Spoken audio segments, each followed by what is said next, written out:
Yo, I'm back once again with another video, man.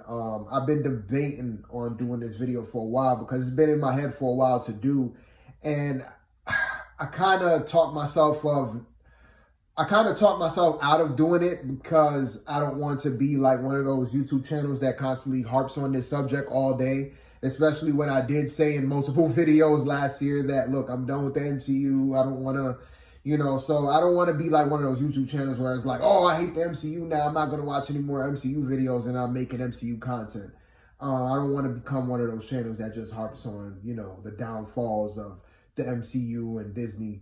However, just thinking about it more and more and thinking about the reasons why they're failing now, I do think I have something. I do think I have a couple of opinions that I never heard from anybody else. Now, I could be wrong. There could be other channels that's talked about this, but for the most part, when you go around YouTube, especially in the movie space, and when everybody talks about, the MCU in its current state now and the failures of the MCU, everybody likes to harp on, the whole woke aspect and the whole social justice aspect and Disney kind of catering to a particular group of people. And I'm not saying that that's not a problem. That is one of the issues. However, I do feel that a lot of people just focus on that one issue and they make that like the main problem, when there's other significant problems as the reason why we're here now talking about the downfall of the MCU. So these are going to be like my list of reasons as to why I think the MCU is failing and why they're going to continue to fail if they don't address these issues. One of the first things that jumps out to me is, X-Men and the Fantastic Four. Now, when, Marvel bought the rights from Fantastic, or when they acquired the rights, I should say, from Fox, when they bought out Fox, they automatically got that access to all the characters that they didn't have before. So that includes, X-Men and Fantastic Four and all of that.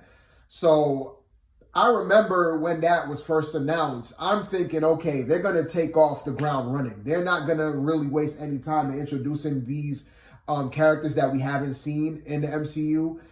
We're just going to be off to the races once this deal gets finalized. We're going to finally see, Reed Richards and Wolverine in MCU form, and they're not going to waste any time to introduce that. However, it's been almost 4 years and we've hardly gotten anything from either of those two properties. And I do think that is one of the biggest problems with the MCU right now. And I've been saying this from the beginning. And I know a lot of people probably going to disagree with me on this, but I remember saying back when even Endgame came out, I remember saying they should have, because we all knew that they was going to continue it, right? They wasn't going to take a break. So if you know that you're not going to take a break and you know that you have to keep this machine running and you know that a good portion of your key characters from phases 1 through 3 are not going to be in the future of MCU after Endgame, then what is the next big thing? Like, who are the next big characters that we could lean on? And obviously some of the biggest characters that they have right now are from the X-Men and the Fantastic Four. And I've said 4 years ago when we saw Endgame, I said one of the biggest mistakes is that at the end, they should have been an end credit scene teasing, Fantastic Four or something like that. And I remember at the time, I think I did mention this to a couple other people. A lot of people disagreed. I watched a ton of other YouTube videos. They disagreed with them not having an end credit scene for Endgame because of the whole mood of the whole movie. And I get that. But when you're, like I said, when you're a property like the MCU and you know that you want to tell stories going forward, you have to keep the hype. You have to keep that momentum. And this is what I said back in my my Endgame review. I said that they had to keep that momentum going. By not having a end credit scene in Endgame, at least hyping people up for the next big thing, then it's like, it's just going to fall flat. And I think I did mention this in a live also. This was right before like the pandemic happened. I made a live stream about, me missing, Marvel movies and such like that. And I said that, there was quite a few people. I remember this back in the Endgame days. right after Endgame ended, there was quite a few people that said that, yo, I'm done with Marvel, man. Like, I saw what I saw, and that's pretty much going to be it for me. Like, there was quite a few people that were saying this. And this is one of the reasons why I said what I said back then. And now, looking at where they are now, I'm like, yeah, this is one of the reasons why. Like, if you know that you're going to keep this shit running, you have to keep people's interest. And I'm not saying that people's sole interest solely relies on Fantastic Four and the X-Men, but when you kill off your main cast of characters, especially Iron Man, Captain America, you already killed them off in Endgame. So who do you have left? Who do you have left? Who is gonna be the centerpiece around this newest iteration of the MCU? You don't really have anybody. And the biggest thing you have right now is the biggest franchises that you're not even implementing properly in phases 4 and 5. We hardly seen anything from the Fantastic Four in phases 4 and 5. The only thing we've gotten from Fantastic Four or X-Men is Doctor Strange 2. And even with that, it was such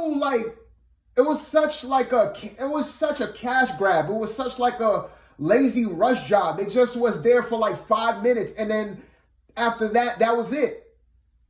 So that is one of the biggest problems with the MCU right now, them not like ushering in the Fantastic Four and the X-Men.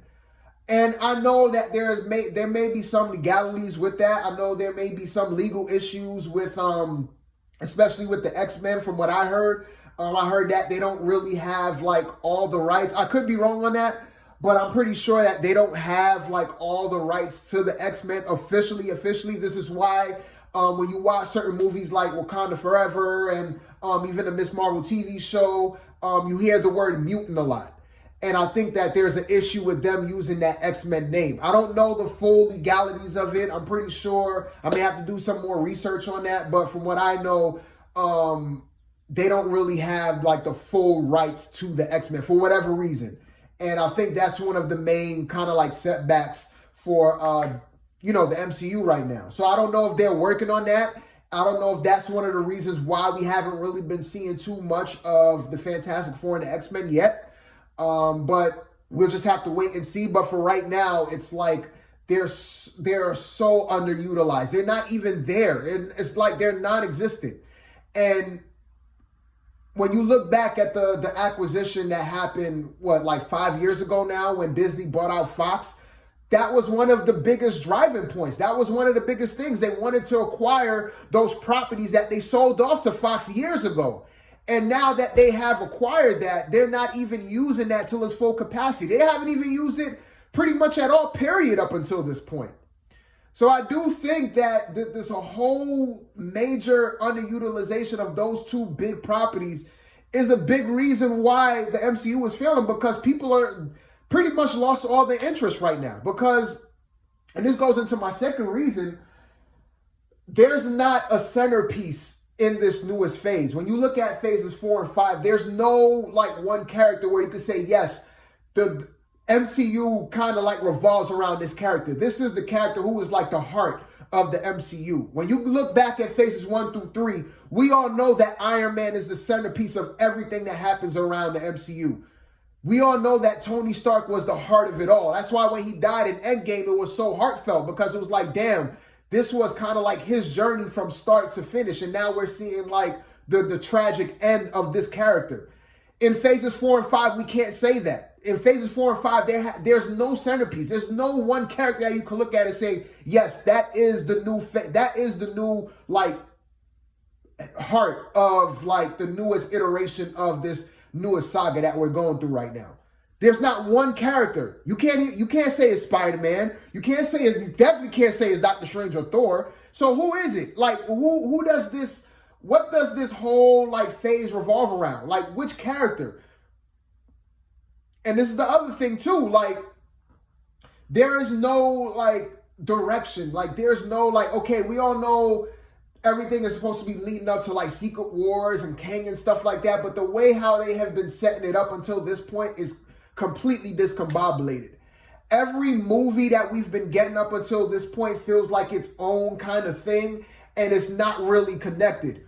And I think one of the biggest mistakes is delving away from that connectivity, because in phases 1 through 3, that was one of the strongest points. Yes, every movie was kind of like its own movie, but it connected to everything else in some shape or form, whether it was a big way or whether it was just a minor way. But everything kind of connected, to a certain extent.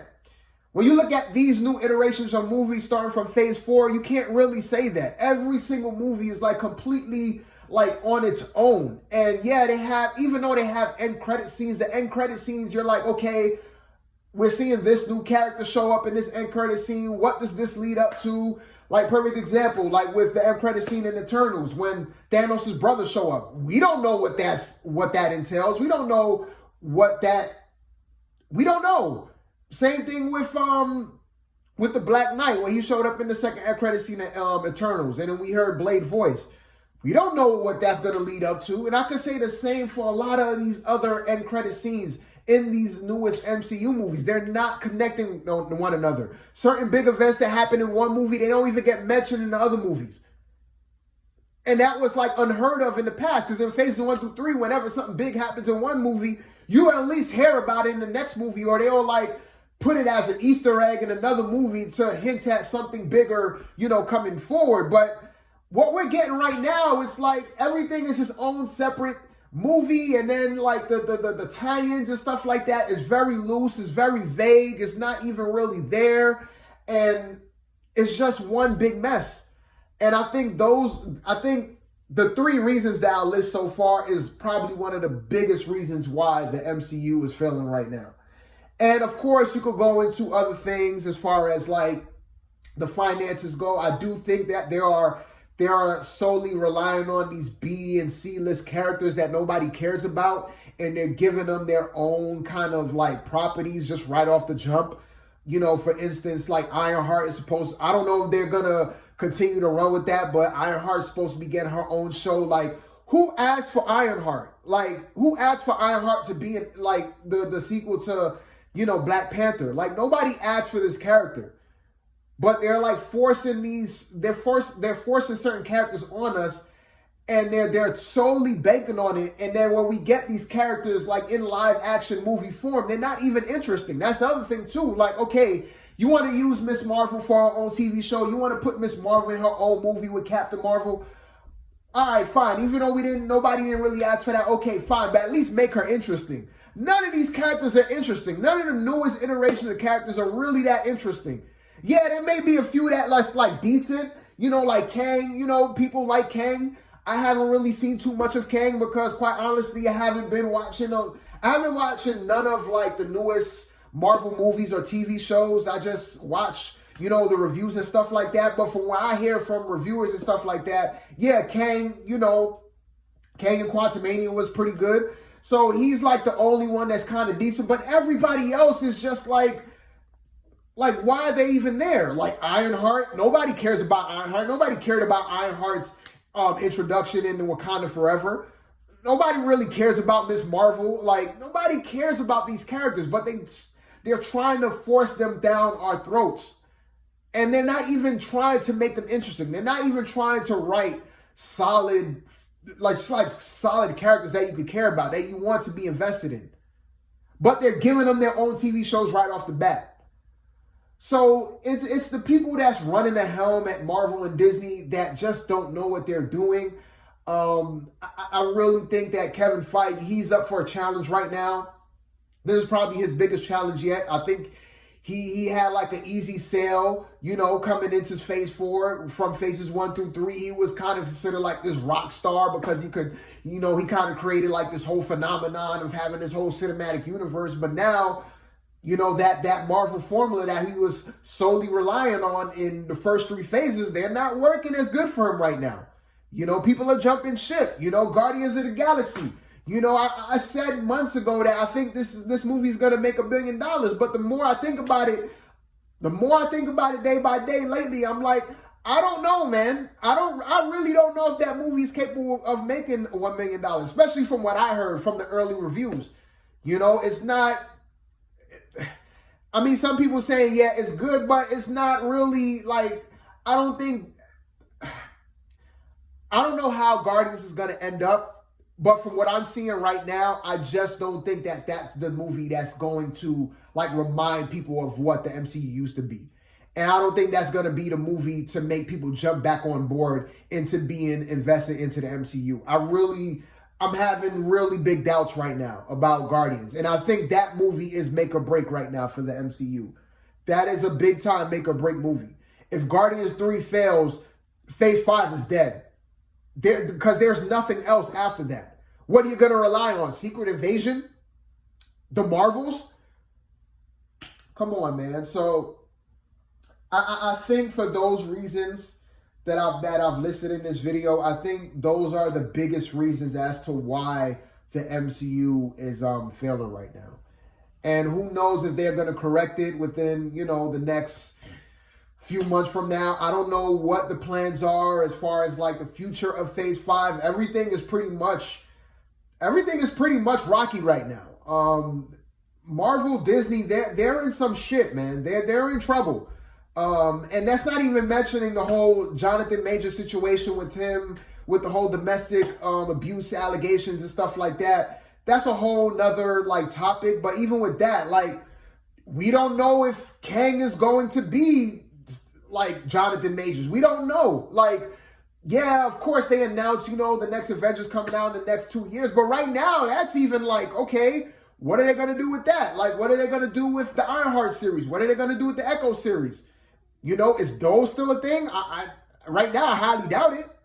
So Marvel is in, they're a sinking ship right now. And if they continue on this trend, if Guardians 3 ends up becoming a failure and a flop, which it has the potential to be that, just put it this way, Phase 5 is pretty much going to be dead in the water if Guardians 3 fails.